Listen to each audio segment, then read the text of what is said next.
6 o'clock.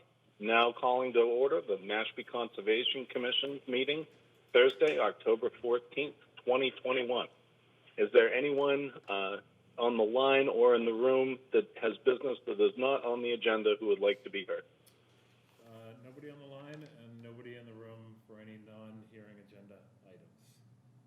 Thank you, Drew. If you could proceed with the pre and post meeting items. Sure. So the first item up for approval are the meeting minutes of September 9th, 2021. And those commissioners present that can vote on these minutes are Brian, Tom, Brad, Chad, and Charlie. Very good. We'll entertain a motion. Mr. Chair, I entertain a motion to accept and approve meeting minutes from September 9th, 2021. Second. Thank you. Now voting. Tom. Aye. Brian. Yes. Paul. Paul is not, he wasn't at the meeting. So. Oh, right. Brad. Yes. Charlie. Yes. I vote aye as well. Motion carries. Thank you. Okay. We're going to move to the next discussion item. This is in regards to, it's a little bit out of order from what you see on the pre-post agenda, but this is in regards to 36 Summersea Road. Bob Gray from Sebacia is here to represent the property owner. As the commission recalls, just to give a little background on this, this was the mitigation plan that was required from an enforcement order that we issued for violations that took place on the coastal bank. The project for the single-family home was issued an order of conditions with the specific condition that we receive and review a mitigation plan prior to commencement of work. So that's what's going to be before you tonight. And I will turn it over to Bob Gray. And I do have See if they have it. some images as well. Let me just get to those. Actually, No, see they got it right here. so you should all have this that was sent out to you all in advance of tonight's meeting. Okay. This is description narrative of the proposed mitigation and then the actual plan itself. Did everybody receive this? Yes. Yes. Good. Good evening, Mr. Chairman, commissioners, and staff. For the record, Bob Gray from Sebacia, and I'm representing Joe Anastos, who is the current owner of this property. As the commission members are well aware, some unpermitted work occurred sometime within the last year and a half. The work consisted of cutting of trees and perhaps some saplings on the face of a coastal bank. So on the plan that's up on this screen, the top of the coastal bank is depicted there, and essentially this cutting occurred seaward of the top of the coastal bank. This particular coastal bank transitions down to a salt marsh. There is a very substantial slope to the salt marsh. The lower portion of the coastal bank, as you see on the plan, is also land subject coastal storm flowage. Best as I can tell, there was no cutting in the flood zone. The cutting is confined to the midsection to the upper section of the coastal bank. Approximately 7, 8, 9 trees were felled by the previous owner or representatives that she hired, and those trees were left on the face of the coastal bank. And it's my understanding that when a recent site visit was arranged to have a pre-construction, pre-filing meeting, that the conservation agent, Mr. McManus, discovered the cutting, and that's what brings the matter before the commission. So the way forward, in my opinion, is to correct as best we can through mitigation for this unpermitted work.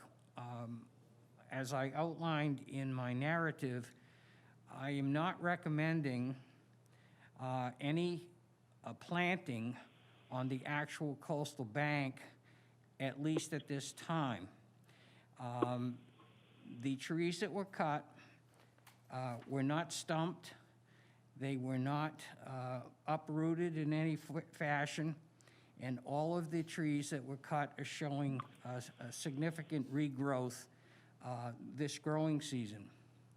My fear about moving ahead to actual replanting on the face of this bank is that to bring in saplings of the size of 6 to 8 or 10-foot saplings, that's going to be a pretty substantial root ball.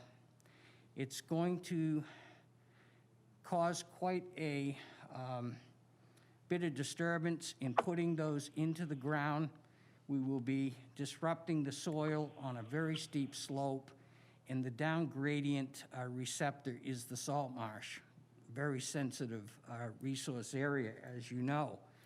I think if the down gradient receptor was a coastal beach, a sandy beach, a rocky beach or something, I wouldn't be so reluctant, but I truly believe the best step here is to let nature repair what has taken place. Now, obviously, trees that were cut are going to take some time to reach the maturity that they were.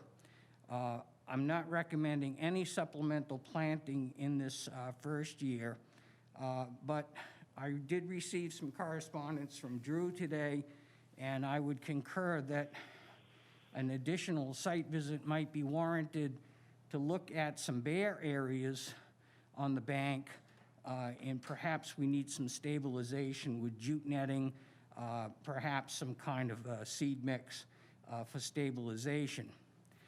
As best I could tell, the only damage to the shrub layer was likely due to combination of the trees that were cut that were lying on the shrubs better part of this growing season, and when they were removed, and they have all been removed from the site, some of the shrubs were broken and so forth through the removal process. Shrubs are very resilient, and as long as their root system wasn't uprooted, they should bounce back. And my opinion is that at this time next year, you should have a fairly thick shrub layer on that coastal bank. We also, at this time next year, can look at what the condition is, and if the commission, through your agent, feels that we need to do supplemental planting, we can entertain that at that time. What we're also proposing to do to mitigate for the illegal work, the area that you see a lot of plants up there is a proposed buffer zone mitigation area. And that area is presently a Cape Cod lawn grass, not a manicured, but it's lawn grass. There is no real shrubby or woody growth. The proposal is to eliminate that area as lawn and to plant shrubs, woody shrubs within that area. And we, through Curidosi Landscape Design, who prepared this plan, selected some plants, and that is indicated on the plan as well as in my narrative. We've indicated the numbers as well as the species. one of the complications for moving forward is you've just recently issued an order of conditions for the site, which involves demolition of the existing structure with an intent to build a new structure. So I'm going to ask for some guidance from the commission. I'm recommending that you not require this buffer zone to be replanted at this time, because I'm afraid that during the demolition and the reconstruction, much of that buffer zone planting will get destroyed. So I'd like to see if the commission would allow for the buffer zone to be replanted in 2022, possibly late in the spring. I don't know how that goes with the schedule for the actual construction. We could even put it off to the fall of 2022, and when the landscaping for the whole site is done, this buffer zone can be planted at that time. So at this point, I'd like to hear your thoughts, and please understand that the document submitted was a starting document, and I indicated it's very fluid. Everything can change based on where you'd like to go with this.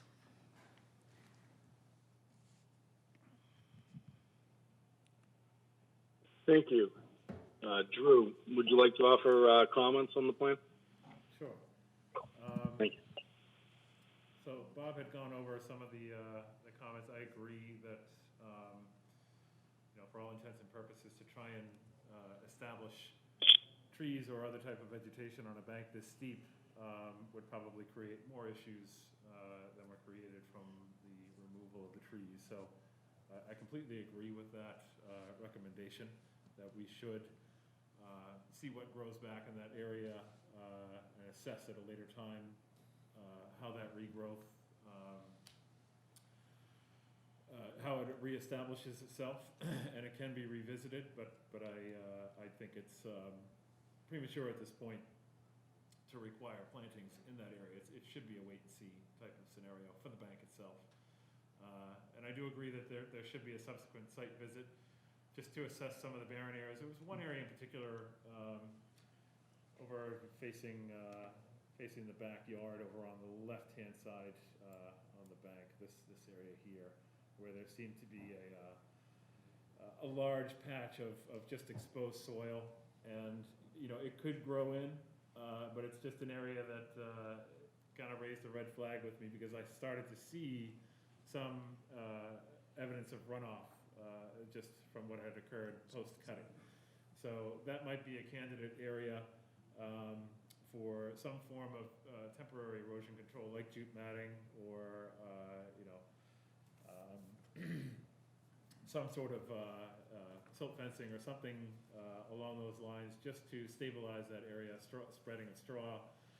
There's a variety of different techniques out there that can be employed to alleviate any erosion concerns. So I certainly agree that we should not be planting on the bank. It should be a wait and see, and that doesn't mean it would never occur. It just means we're just going to look and see how the area recovers naturally. And given how thick the bank is vegetated currently, it is quite likely that it will fill in over time.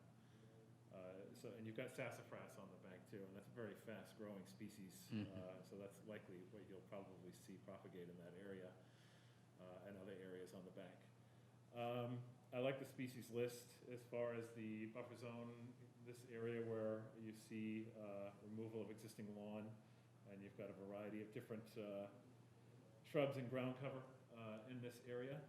The one recommendation that I had for the commission and for the applicant is in our mitigation regulation, it does call for trying to get a mix of vegetative strata to recapitulate a natural wildlife kind of setting.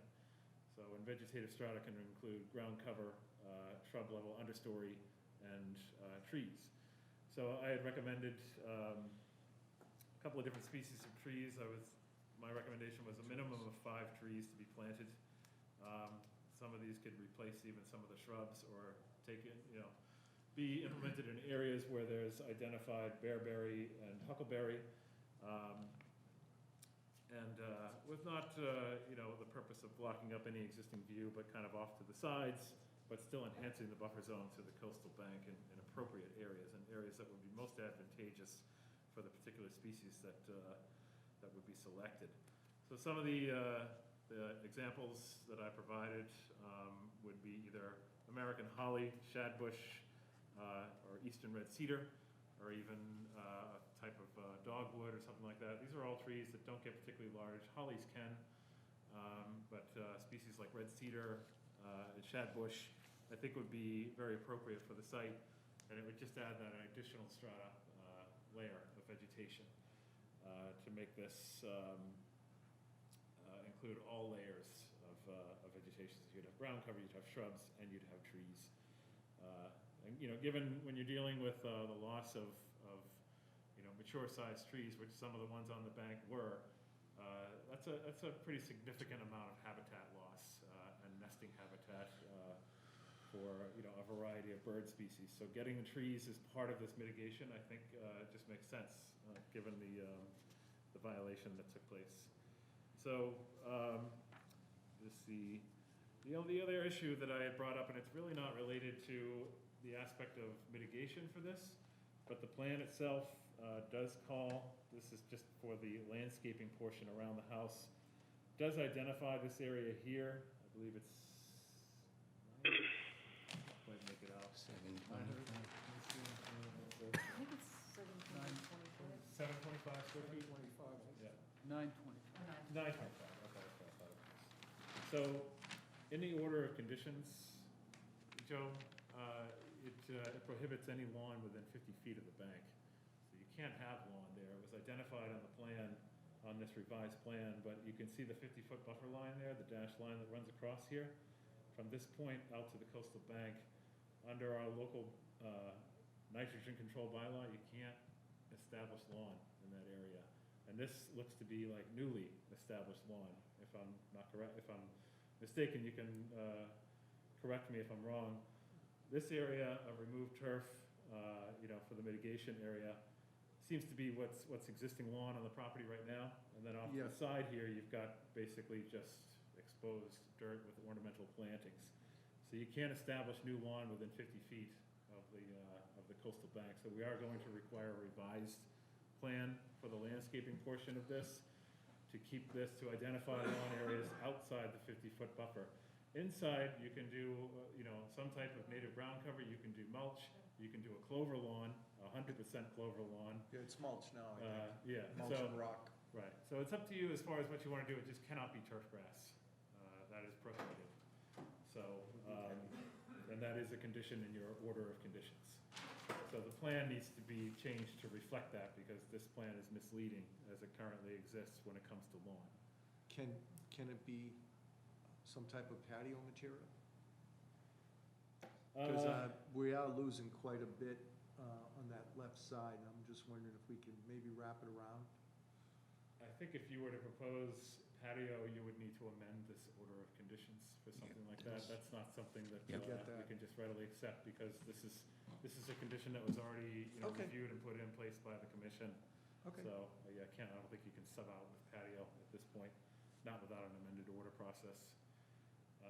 So that will be a requirement, that you have this plan amended to show whatever is going in here, you can have it identified, called out on the plan, and then, from the 50-foot back, you can identify the square footage of lawn that's proposed outside the 50-foot setback. Look, there's many alternatives, ground cover, native ground covers that you could use as well, that would function essentially as a lawn, as far as having it be usable space for people, such as clover, as Drew had mentioned. So I would just keep that in mind if Okay. you want to kind of maintain that area as such. Yeah, Clover just, clover can this is be the only very- place to really kind of soften the house up. Sure, So- sure.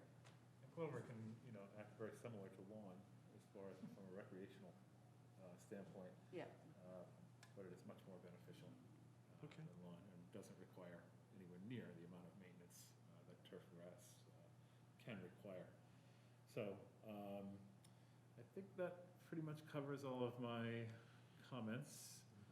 And I can hand it over to the commissioners if the commissioners have any questions or comments.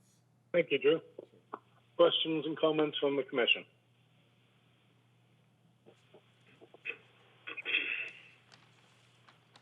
I have a question. It doesn't show on this plan, but where is the existing house that's, I mean, one of the things that was mentioned was holding off on the mitigation because during the demo process, it would be detrimental to what's planted, but I'm not quite sure how close that is to that area. So the house is in the same footprint? So the house is basically in the same footprint? The same footprint as what's being proposed. Basically, yeah. We're not really moving the house at all. In fact, what we lose is the grass area, and we lose half of the patio area, but not the foundation structure. But it is, So- yeah, as far as the setback, it's actually, I think it's set a little further back, or just as 3 far. feet. It's not closer to the coastal bank than Yeah. what you see Right. on this plan. Yeah. The footprint overall is larger than the existing house. Correct. This But the going setback towards, is- yeah. going towards the street. Correct, Yeah. But the, the setback to the coastal bank is pretty much the same as what you see here Yeah. for this structure. Sorry, I should have included that plan for your reference, but yeah, that is, the Probably have setback is unchanged.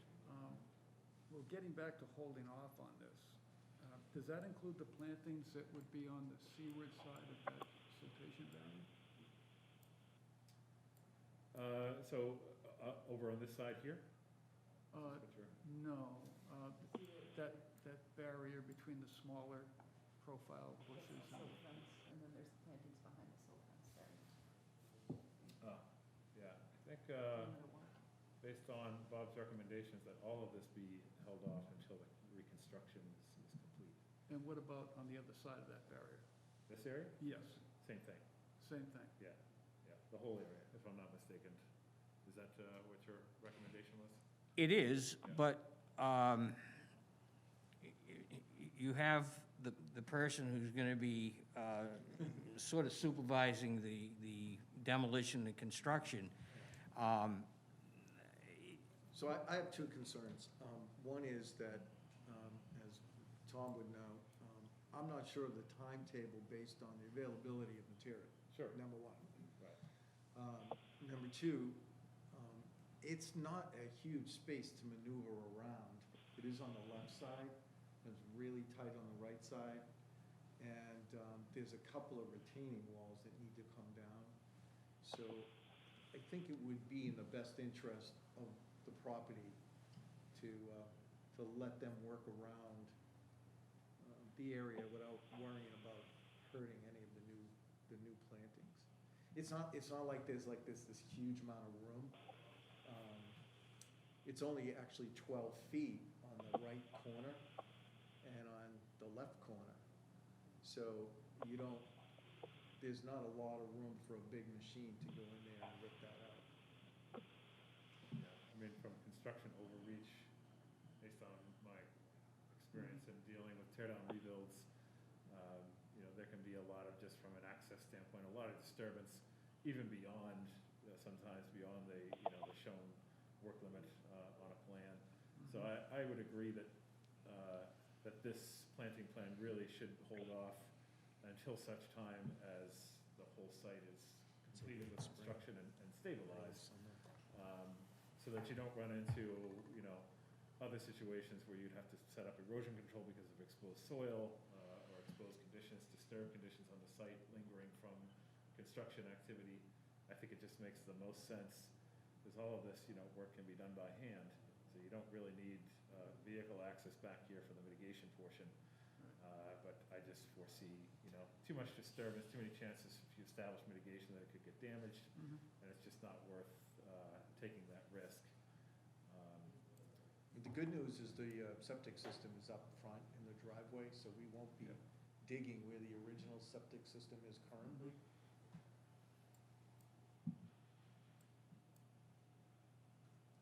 Mr. Chairman, may I comment? Jack? Absolutely. Thank you. Thank you. I concur with everything that Mr. McManus has said. It's easy for us to change the plan that's on the screen right now to add the trees, eliminate the lawn area. This was put together very quickly. I was on vacation for 2 weeks. I was only able to get to the site on Monday. Mike Curadosi basically had to whip this together so we'd have something to present tonight. We fully expected there would be some questions and concerns, and nothing that has been said tonight is insurmountable for us to bring this into compliance with your Regulation 12. And I think the best thing perhaps is for Mike Curadosi and Drew and possibly myself to meet out there and look at that bare spot on the coastal bank, discuss with Mike exactly what needs to change on the plan, and he'll make those changes and submit the plan to Mr. McManus, and I think we'll be ready to go. There's just one further fly in the ointment here. It seems that in this day and age, nothing goes smoothly. You folks asked for a contract for a 3-year monitoring, and I included what I have put together at this point, but I don't intend to be the person to carry this out for the full 3 years, because about a year or a year and a half from now, I hope to actually be retired from this line of work. So if that is the case, we will make arrangements to hand this off to another wetland scientist who can pick up the ball and continue the monitoring for the requisite period of time. As we've set this up right now, the first year monitoring won't initiate until the planting is done. Now, if it happens to be done in the late spring, then year 1 will run from late spring next year to the spring of the following year. So we will have to tweak perhaps the dates and times in this, but it's basically a 3-year monitoring. I just wanted you to know that I might not be the one doing the 3 years. Understood. Yeah, we'll get you straightened out somehow. The other, since you touched on that, Joe, the other situation is that, if this timeline of monitoring and maintenance rolls over into a new ownership, the new owners are going to have to be made fully aware of that situation. Oh, sure, no problem. Yeah, I'm sure you already knew that, but just bears repeating. So they're not, caught off guard or unaware. It'd be best to, Not a problem at all. communicate that sooner than later, so. I guess, I would just ask if the commission has any concerns about what was discussed, any feedback, ideas, or if you're okay with what's being presented. As it was described, it is a rather fluid situation, just given the time of year that we're currently in right now, and with the construction activity that, could pose an issue if we were to require plantings sooner than later. So does any of the commissioners that ask have any issues or feedback in terms of what's been presented, my recommendations, and the overall timeline of this mitigation and compliance scenario? Drew, I'm just curious about the fence on this coastal bank. Is this supposed to be removed? I haven't heard anything about that. I would assume that if we can remove it, we'd like to remove it, yes. Yes. Yeah, the property owner said yes, they would like to remove it. Okay, thank you. Mr. Chairman, I want to just make one more comment. the plants that have been suggested, both by Mr. Curadosi, myself, and Mr. McManus, are all appropriate for coastal setting. But I think the commission should also look at this in the reality of the times. My biggest problem this current year with restoration projects was obtaining adequate stock. We put together a plan in Fairhaven to be implemented in the month of May of this year, and approximately 50% of the stock that we had planned was not available in southeastern Massachusetts. So we had to do substitutions, and even though we're calling for certain plants, we might not get beach plum, we might not get the bayberry, but rest assured that what does get planted will be from the approved list for the coastal setting, and we'll go from there. But I just wanted to let you know that the nurseries are all having problems. The people who install these plants are having problems, and it may improve by next spring, but who knows? It may be the same. Yeah, good point. Yeah, absolutely. I think that's understood. There can be some delays, and when we issue enforcement orders, we've always been,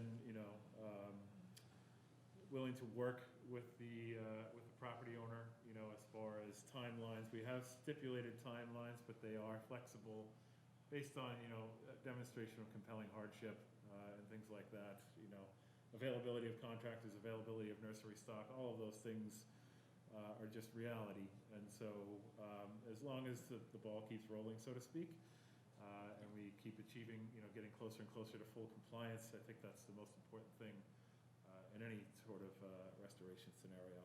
So, but I appreciate you bringing that up, because it is, and we've seen it on other sites too, and mitigation plans have changed as a result of just the lack of what was originally presented on a plan. Substituted out, but the bottom line is it will be conducive to that particular area, and the type of plantings that are chosen are always going to be of a high wildlife habitat benefit, whether it's bearberry or beach plum or some other variety. That's always going to be the common theme. So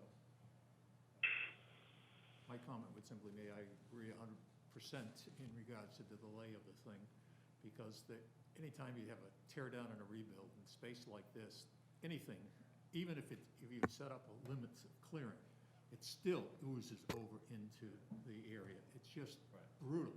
And that house in the lot to the right is very close to that property line. It may even be, a variance there in order to have built it in the first place.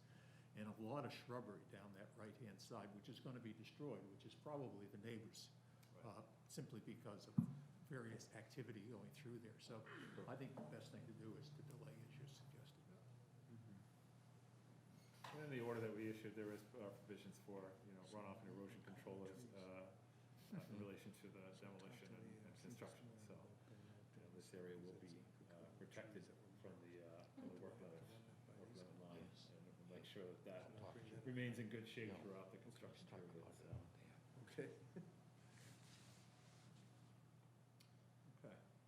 So it's nothing that the commission needs to vote on or anything like that. Is this just a kind of preliminary review of what has been accomplished so far, which I'm happy to see that the compliance procedure has started and will continue throughout the project until project completion, until we get a final plan in place, and then implementation either in the spring or fall of next year, depending on the whole timeline and sequencing of the project itself. So I understand that they need to come back with a plan with some of the modifications that you had suggested to that plan. Yes. Then that would be what And they we will be could shooting. present that as a pre-agenda item for you to review, once that gets finalized. Good. And we'll continue to keep the commissioners up to date about the progress that's been achieved, once the plan has been finalized and implementation starts. So. Okay.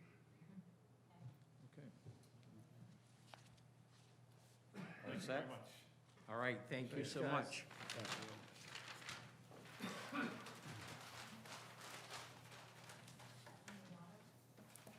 All right, Drew, when you're ready with the paperwork, we'll start with the 6 o'clock hearing. First three hearings have all been requested to be continued, Chad, so we can go through them, starting whenever you're ready. But the commission does have to make motion and voting on each continuance, so you can call the first hearing for 6 o'clock when you're ready. Very well. Now calling the 6 o'clock hearing for Mark R. and Robin L. Galante, 164 Captain's Row, proposed relocation of existing home and construction of a single-family home, hardscape and landscape modifications, and septic system upgrade, and requested to be continued by the applicant. This is an NOI. Yeah, so the hearing has been requested to be continued to October 28th at 6:12 p.m. If there's no discussion, we'll entertain a motion. I would move that we continue the application of Mark R. and Robin L. Galante at 164 Captain's Road from this evening to 10/28 at 6:12 p.m. Second. Thank you, Brad. Thank you, Charlie. Now voting. Tom, Aye. Brian, Yes. Oops. Yes. Paul. Yes. Sorry, did I call the wrong person? We set or we good? We're good. We're good. Good, we're good. Yeah. All right. Paul, Yes. Brad, Yes. Charlie. Yes. I vote aye as well. Motion carries. Thank you. Next is the 603 hearing for Frederick C. Mercier III, Trustee Mercier Nominee Trust, 254 Monomoskoye Road. Proposed replacement of existing pier, bulkhead, and section of marine railway. This is an NOI, and this has been requested to be continued as well, Drew. Yes, sir. Request a continuance for October 28th at 6:15 p.m. There's no discussion. We'll entertain a motion. I would move that we continue the application of Frederick Mercier and the Mercier Nominee Trust at 254 Monomoskoye Road to 11? No, October 28th. October, okay, I'm sorry, 10/28 at 6:15. There's no discussion. We'll entertain a second. I guess that is the motion. Is there a second? Second. Thank you, Charlie. Now voting. Tom, Aye. Brian, Yes. Paul, Yes. Brad, Yes. Charlie. Yes. I vote aye as well. Motion carries. Thank you. Now calling the 606 hearing for Paul S. and Susan M. Schenkoff, 338 Monomoskoye Road, proposed replacement, expansion of floats and vista pruning. Cape and Islands Engineering, this is an NOI and has been requested to be continued as well. Yes, and this has been requested to be continued to October 28th at 6:18 p.m. There's no discussion. We'll entertain a motion. I move that we continue the application of Paul S. and Susan M. Scheinkoff at 338 Monomoskoye Road to October 28th at 6:18. Thank you, Brad. Do I hear a second? Thank you, Charlie. Now voting. Tom, Aye. Brian, Yes. Paul, Yes. Brad, Yes. Charlie. Yes. I vote aye as well. Motion carries. Thank you. Okay. Now calling the 609 hearing, Thomas J. Mace, 123 James Circle, proposed replacement and expansion of existing deck. Representative is the homeowner, and this is an RDA. The homeowner is present. If you could approach the microphone and introduce yourself for the record and speak your piece. Hi, I'm Tom Mace. Just a description of what your, We want to replace and expand our existing deck, excuse me.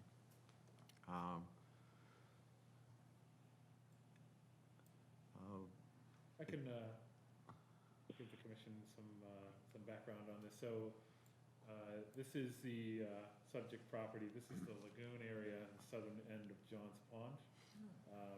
So your resource areas associated with the property, the property are inland bank, which is right along the shoreline, just above the shoreline of the pond here. We'll go to the plan. Here's the proximate inland bank right here. And then you've also got some bordering vegetated wetland in this area. Existing lawn, landscaped areas, there's a shed over here, and then it goes up to the existing deck and single-family home driveway on the streets, on the side of the house, and another driveway off this side here. Project is pretty simple. You've got an existing deck that's proposed to come out 8 feet from the existing structure. And just to show you some photos of the site, this is top left, looking at the house just down gradient from the existing lawn area. You can see here, may not show up too well, but this is the staking and line here that shows the deck coming out to the proposed 8-foot extension here. Just another view on the bottom left, you can see the existing lawn, again, line coming out and across here to show the staking of the proposed deck expansion. And then you've got some bordering vegetated wetland. You can't really see the bank. It's a very slight inland bank, but it does meet the slope criterion. And then beyond that, you've got land under water bodies and waterways associated with the lagoon area of Johns Pond. And then bottom right, just to give you another shot, this is kind of a mix of, there's some planting here. This is mostly ornamental material, native material with some ornamental material mixed in. And then the further down the bank, it transitions into all native material here. So, going back to the project, your resource areas and the performance standards, there's no impact to the inland bank, there's no impact to the bordering vegetated wetland. And the setback, and I did do just a quick measurement today just to verify that this area of proposed expansion is indeed outside the 50-foot. And the measurement from top of inland bank actually came out to 52 feet. So it's slightly outside the 50-foot buffer. Therefore, does not trigger mitigation or a waiver requirement that may trigger mitigation under our regulations, as it's entirely outside the 50-foot setback to top of inland bank, which is your most landward resource area. No other comments, and I would recommend a negative determination. I'm just going to read the building department comments into record. The building department issued a permit in error previously, and we've notified the owner to obtain determination from Conservation Commission.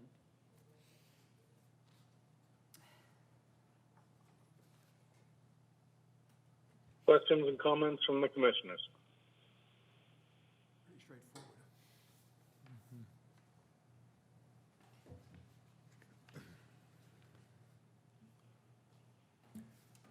Hearing none. Everybody's good? Yeah, I don't hear any comments, so. Like to allow a little extra time because I'm out here in cyberspace. Are there any questions from the phone or in the room? No, it's just the applicants here in the room, and nobody's called in on this application. If no more discussion, we'll entertain a motion. This is an RDA. Would move for a negative determination in regards to the application of Thomas Mace at 123 James Circle. For a negative. Thank you, Brad. Do I hear a second? Second. Thank you, Charlie. If there's no more discussion, we'll begin the voting. Tom? Aye. Brian? Yes. Paul? Yes. Brad? Yes. Charlie? Yes. I vote aye as well. Motion carries. So, just to clarify, when you hear the word negative determination, that actually means that negative in the context that there's negligible impacts to the resource area, and therefore it does not need to be conditioned under a notice of intent and is approved as presented. All right, thank you very much. It's a little counterintuitive language there. Yeah. Yeah, I heard that word too. I was like, wait a minute. No, You always very make good. a And point they're to all clarify saying that. yes. Yeah. Well, thank you very much for your time. No problem. Thank you. Thank Good you, luck. everybody. Sure. Okay. We'll move on to the other pre-post agenda items. We like to load up the agenda with those when we have a short agenda. Thank you, Drew. My pleasure. All right, so. Okay. You have the signatures? Yeah, absolutely. So, couple of discussion items on some violations, and we're going to try and be consistent about this when we encounter violations to bring the commission up to date about what we discovered and, and what we have in place for compliance moving forward. So you've got this, this is a situation where Cape and Islands had contacted our department. They had been hired by the homeowner at 7 Santuit Pond Road. This is a property here you can see highlighted. This is all inland bank leading down to what was once a cranberry bog that is now just transitioned into a freshwater bog type of resource area. The house is pre-existing non-conforming, built over a portion of the inland bank.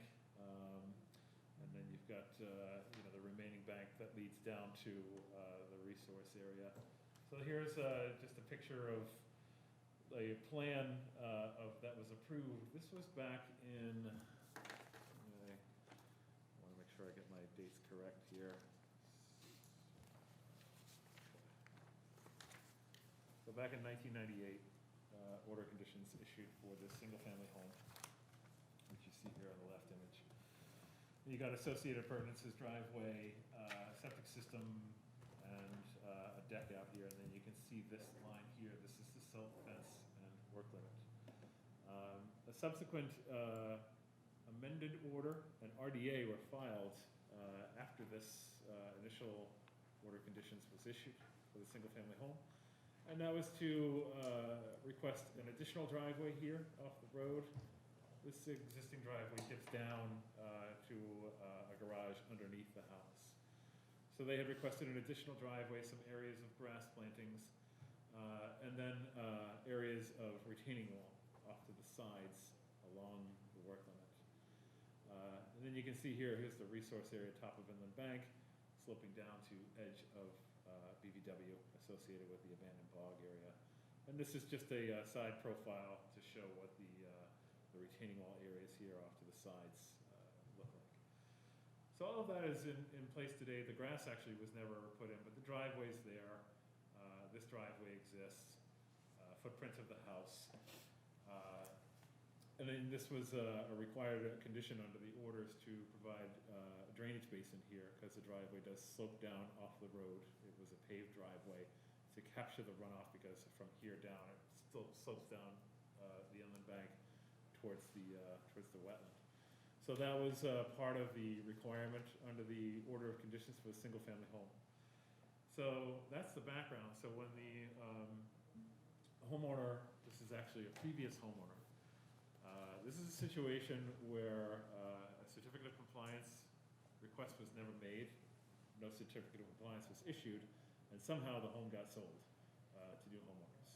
It happens because title searches done sometimes don't reveal everything that should be revealed, and that really comes down to who's doing the title search, the attorneys involved, and who does the proper research to see if all of these liens have been closed out and removed from the title. So it was discovered subsequent to the sale of the home, which took place this past May.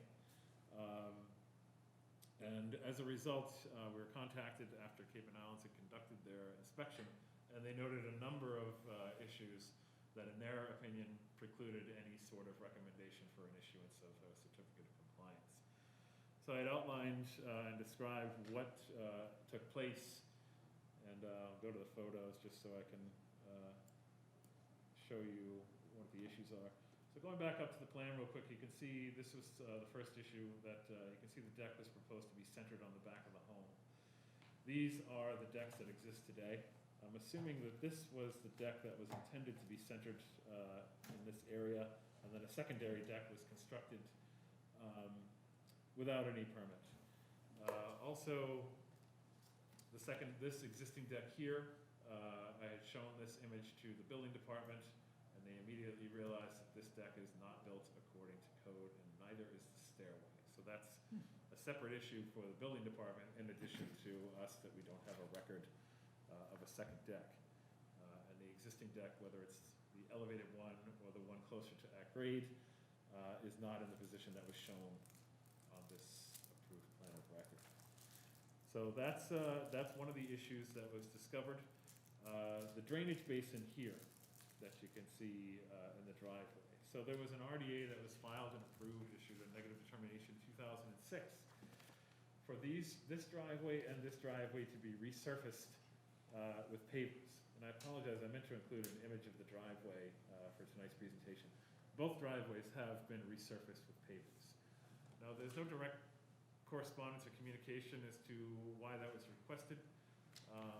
I can only assume that because the drainage basin was not installed, this was, offered up by the homeowner as an option to deal with runoff, and the commission at the time approved it in lieu of a catch basin. I don't have any documentation to that effect. I'm just kind of hypothesizing that that's the reason why the homeowners came forward with, at the time, with paver driveways.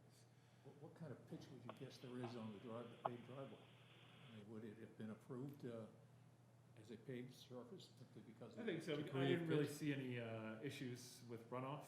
Okay. That's the first thing I wanted to look for when I was looking at the driveway. There's no runoff issues with the secondary driveway up here. That's all pretty flat. Mhm. And if it remains flat in this area, as you can tell from the grades, it's a much more gentle slope in this area than it is getting back here. But this is a pretty steep pitch going down this existing driveway. And they do have a low profile kind of, stone landscaping here that runs along the back underneath the fence. So I took a look at the area behind here, and I didn't really see any evidence of runoff. So it seems to be doing its job with the pavers and controlling any kind of runoff issues. Didn't see anything that raised a red flag there. Then you get into the last issue that we discovered, which is these are photos of the standing about halfway down the bank here, looking back up at the house. And these are other photos looking at the backyard, which is all in the bank. So going back up to the plan here, you can see that this is the work limit. So, and here's the top of the bank. So all this area was never meant to be disturbed. This is what it looks like today. Top right photo, Wow. bottom left photo. There's some scarce shrubbery back here, but for the most part, it's been completely denuded and wiped out.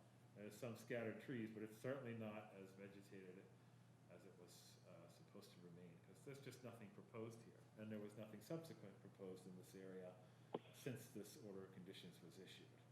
Nothing under the RDA, nothing under the amended. All this area was to remain undisturbed for all intents and purposes, and we never received any requests for any work back here. Drew, is that a chain link fence? Yeah, that's the other, sorry, that was, the other issue is that there is a perimeter chain link fence that was put around this cleared area. And again, we don't have any record of any permit requests. Does it go around the whole yard? It does, yeah, they have dogs. Probably had a dog or They have something. dogs, yeah, so, yes, it does encompass. Or if they start all right. rolling down the hill, they'll end up in. Yeah, that too, where kids can get away from them. So this, to me, this is the most substantial non-compliance issue. I think the issues of, the decks, and, what was the other one? Yeah, well, the decks. Stairs, you said something. Yeah, and the stairs, and, this can be dealt with through the building department, and, if they were to, my suggestion was that, and I corresponded with Cape and Islands because they wanted to hear, what my take was once I completed my own inspection. And it's a bit of a convoluted situation because you do have the sale of the home that has gone through.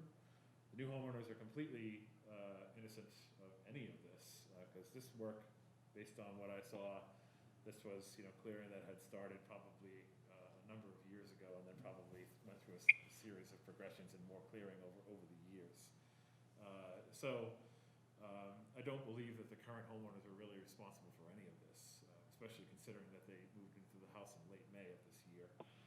None of this looks like it was done particularly recently. There was some grass seed that was strewn about the backyard on the bank. And as you can see here, some of the grass seed along the top of the bank had started to grow. I did inform the homeowners of jurisdiction. I just wanted to give it to them as an FYI. I didn't get into the violations when I spoke to the homeowners. I just said I was there to do an inspection. And we were dealing with the previous homeowners in terms of getting a certificate of compliance. But I did inform them of jurisdiction, just so they were aware, and they were completely unaware that Inland Bank was under jurisdiction. So they have been informed, and I told them, don't, if you're doing anything anywhere on the property, including right up to the road, because it's all jurisdiction, give us a call first, so we can assess what you're proposing. So like I said, this situation is a bit convoluted, and I'm not quite clear on how this is going to pan out, because we are dealing with new homeowners, and the previous homeowners, this could have even been done from the homeowners before that, because they're not the original ones. So the timeline of this is still very much up in the air as far as when this took place. I believe they had been transferred the property back in 2003, and then before that, this order of conditions was issued to the homeowner before that. So it's hard to tell when these changes took place. The decks don't look all that old. It's reasonable to assume that these decks were put in place post 2003. But I have no real documentation or proof of when any of this took place. So my feedback to Cape and Islands was that I recommended that the previous homeowner file for an after-the-fact notice of intent to cover the decks, and obviously in the meantime, check with the building department to make sure that the existing decks meet code. And if they do, or any amendments thereof, that would be also included in the subject of a notice of intent after the fact. After the fact, fees would apply. And then as far as the clearing in the backyard, that could be, a condition of an order of conditions through that notice of intent process, or it could also be the subject of an enforcement order.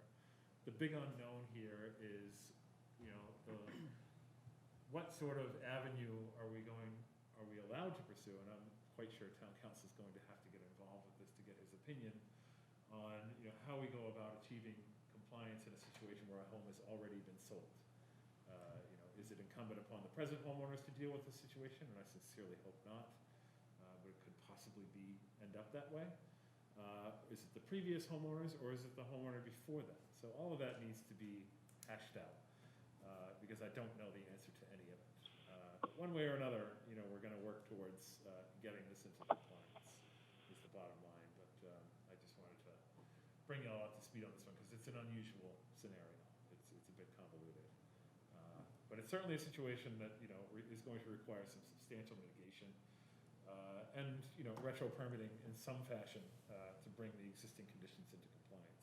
But at this stage, we're not going to entertain any application for a certificate of compliance, and the lien will stay on the deed, and that's going to serve as motivation from the previous homeowner to hopefully cooperate.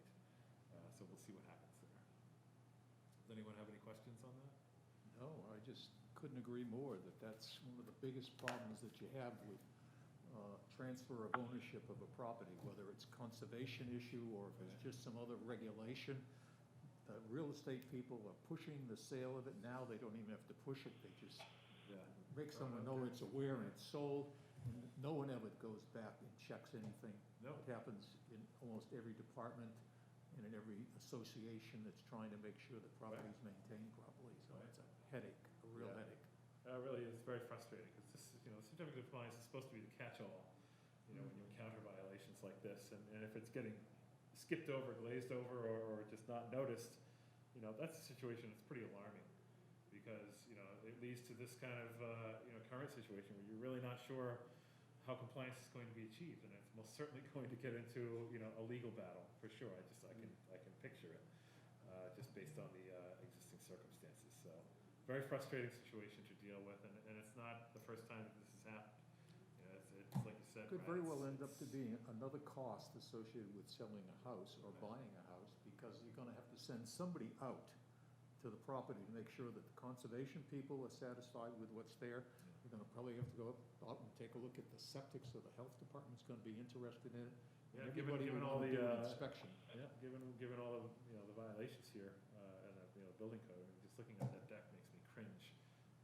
How far out it's extended from the underbracing, it just screams safety violation. And I really do. I feel for the homeowners, the current homeowners who inherited this situation, and hopefully we can find a pathway towards compliance where they're not punished as a result of this. So. Moving on to the next situation, this is being dealt with through an enforcement order that we had you sign tonight. 3-Bay Road, we were alerted to this violation that a resident had noticed a bobcat activity on the property. They knew it was within wetlands jurisdiction, so they called us to have us check it out. So when I went there, the homeowner was there. I noticed the bobcat right away.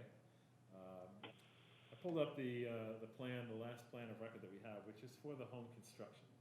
And you can see here, just going back, you've got a garage with living space above, and then you've got the single-family home here.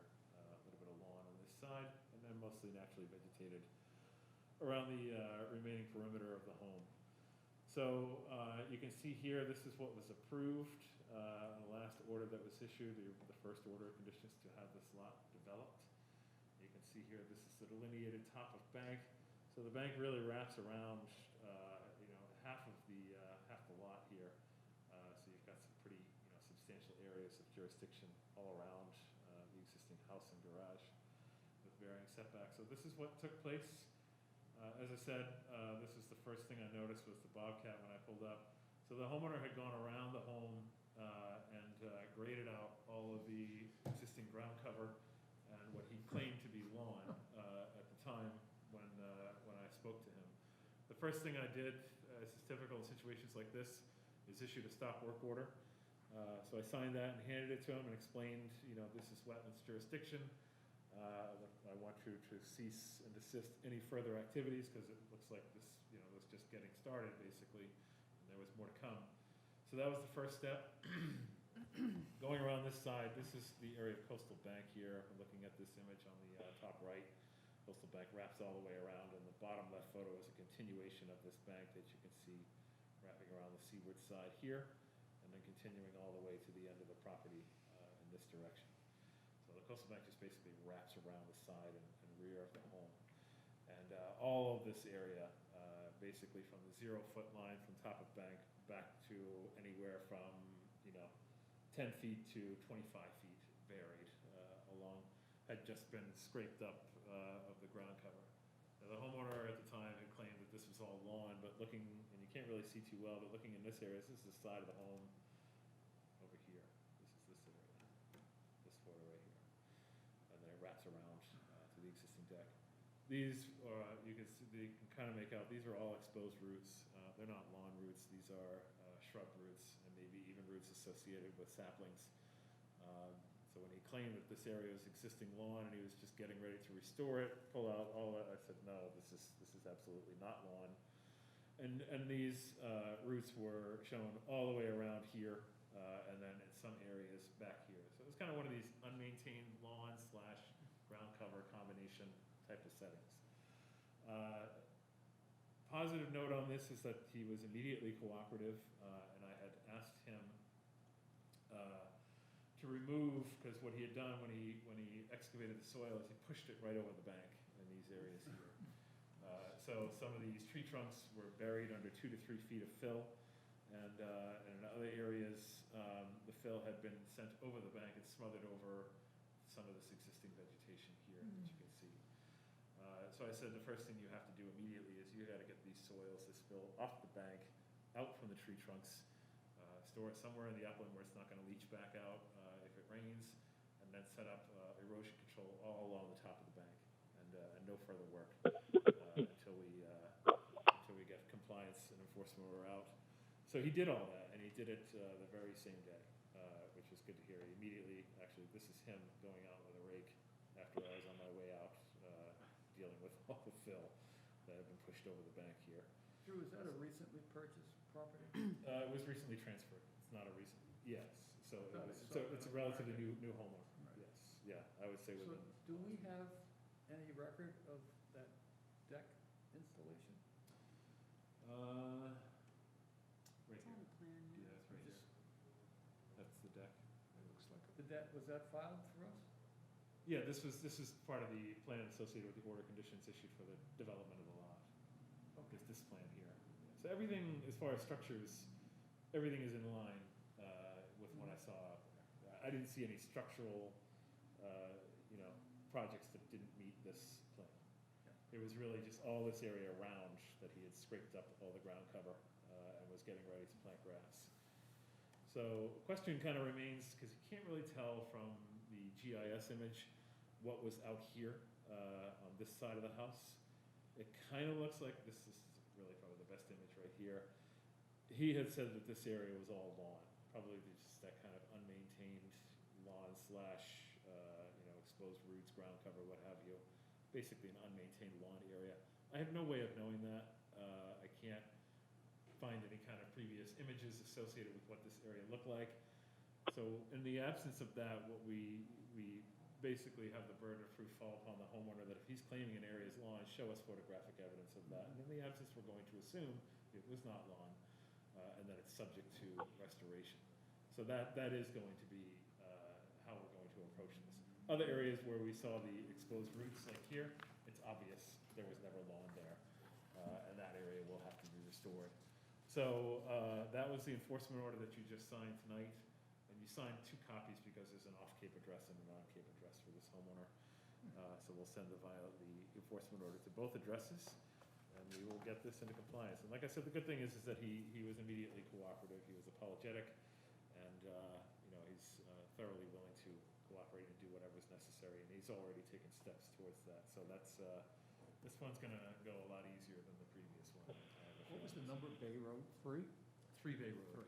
So yeah, going back up, Brad, to the this is Montesquieu right here. Yeah. And then Point Road, and then you've got, so it's the last house on the right And there. they certainly did it fast, because, that's a trail or a path that I walk on a pretty regular basis. I did Yeah. not see any of that. I mean, they obviously probably didn't even take them half a day, No, with because a I bobcat. think he started it that morning, and I Yeah. gotten out there like just after lunch, and that's what he had gotten through Had not already. seen anything.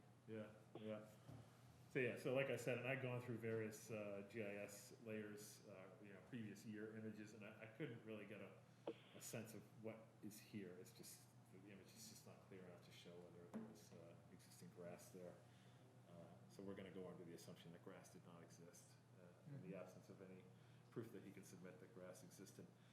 So we'll get that into compliance, and Is there a dock associated with that property? No? no. That was something the previous homeowners, when they were getting ready to sell, they did have a certificate of compliance procedure. And there was some sort of seasonal structure out here that, it wasn't actually out in the water, but it had been, I think it had been the subject of a denial, many, many years ago. And so they weren't able to put in a dock. They do have this area here, it's kind of like almost looks like a boat launch ramp of some kind. And I'm guessing just based on its appearance, let me just see if I can get it's over here in this area, right here in the background. So it looked like it was kind of like a grandfather type of setting. Again, I couldn't really find anything in the permits. Actually, I think there is a Chapter 91 license associated with this, but I'll find out for sure. And we're gonna take a look at everything on this property and make sure that everything's into compliance. Because there was lots of violations in this general area a long time ago. I'm talking about 20 years ago. I remember when I first came here, you were reading everything you could in the Cape Cod Times to see what was going on in neighborhoods. And there was a lot of violations in this particular area. Yeah. I don't recall any details. It was a lot. Even across the street, over here, this property here. Yeah. He had done something similar. He had gone through and cleared ground cover all around this area. This is almost like a carbon copy of what happened over here. And, I don't know anything more than I can recall that particular area. It was, headlines in the Enterprise and stuff like that. oh, really? Yeah. Wow. So, Yeah, it was an extension of docks and things of that nature, a little wetlands, as I recall. does anybody have any questions on that?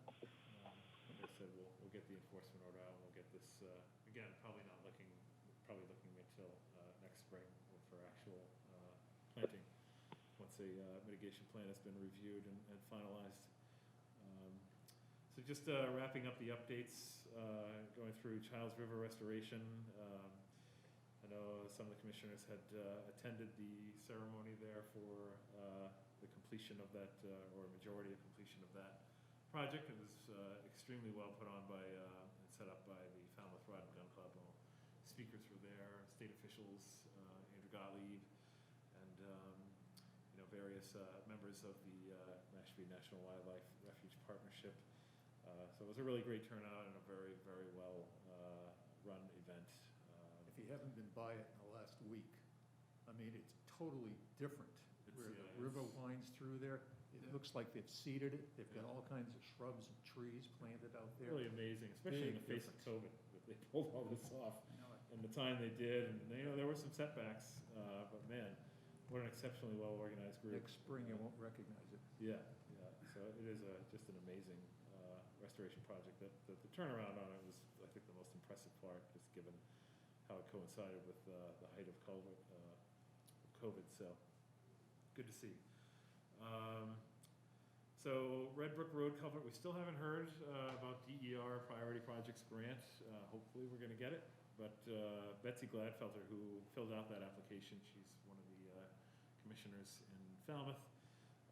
She had identified just recently this week a new potential funding source, again from DER. It's their dam removal grant, which could possibly apply to this situation. And so we're gonna go after and apply for that as well. And in the meantime, we're still waiting to hear from the Priority Projects grant application. No new updates from Upper Quashnet, though I think that you'll start seeing some information as far as conceptual restoration within the next month or so from Horsley Witten. No updates bylaw review committee. I'm still trying to eke out time to get back to that, and I apologize it's taken so long, but I am starting to see a window of opportunity, particularly because we have hired a secretary for the position. Okay. So, yeah, we finally found someone who said yes. Hallelujah. Always the bridesmaid, never the bride. So that's going to open up a significant chunk of time for Caitlin and myself to do everything outside of the administrative duties and processing of permits. It'll be nice to finally be free of those chains and get out and start doing other work. So Treat them well so they don't leave. yes, of course, like Be royalty. nice, be nice. Royalty. We'll have a big celebration in the office. Nice. Johns Pond milfoil treatment took place on October 12th.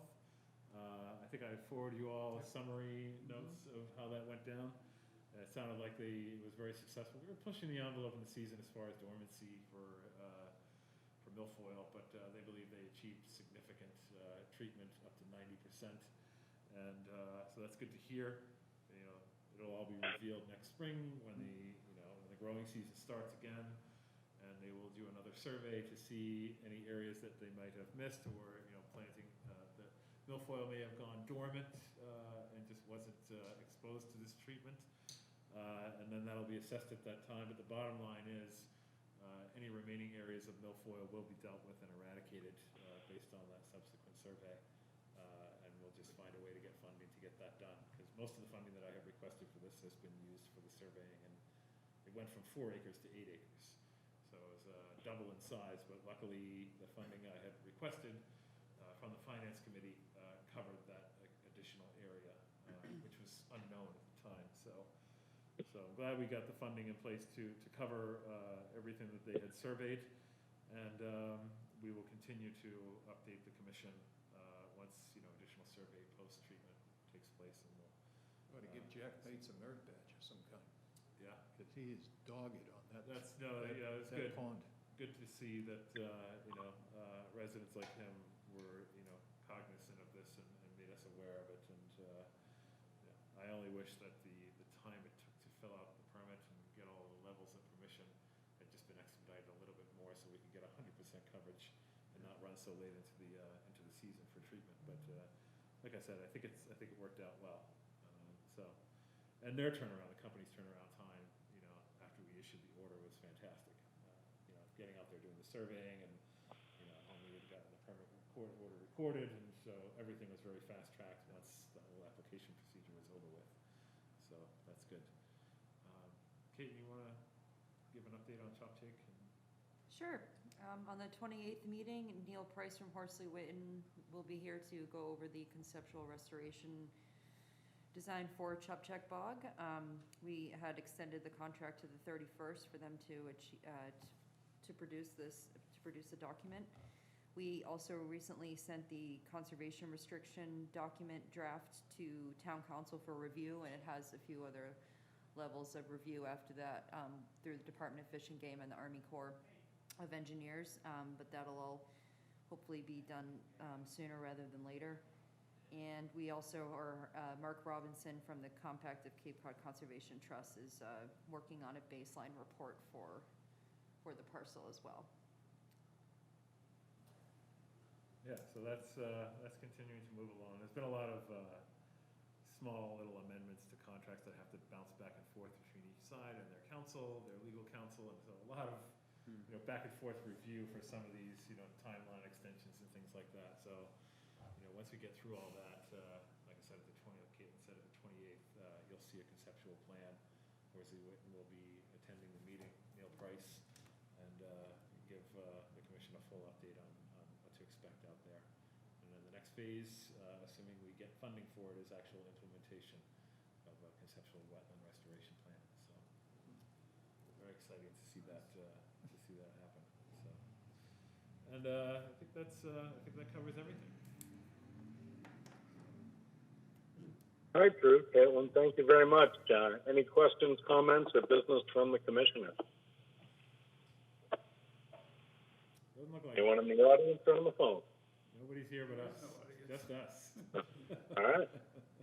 Hearing none, we'll entertain a motion to adjourn. Move that we conclude the meeting of, what is it, October? I don't even know. Do I hear a 14th. second? Second. Very good. Voting. Tom? Aye. Brian? Yes. Paul? Yes. Brad? Yes? Charlie? Yes. I vote all aye as well. Motion carries. Thank you, everyone. Thank you, everyone. Thank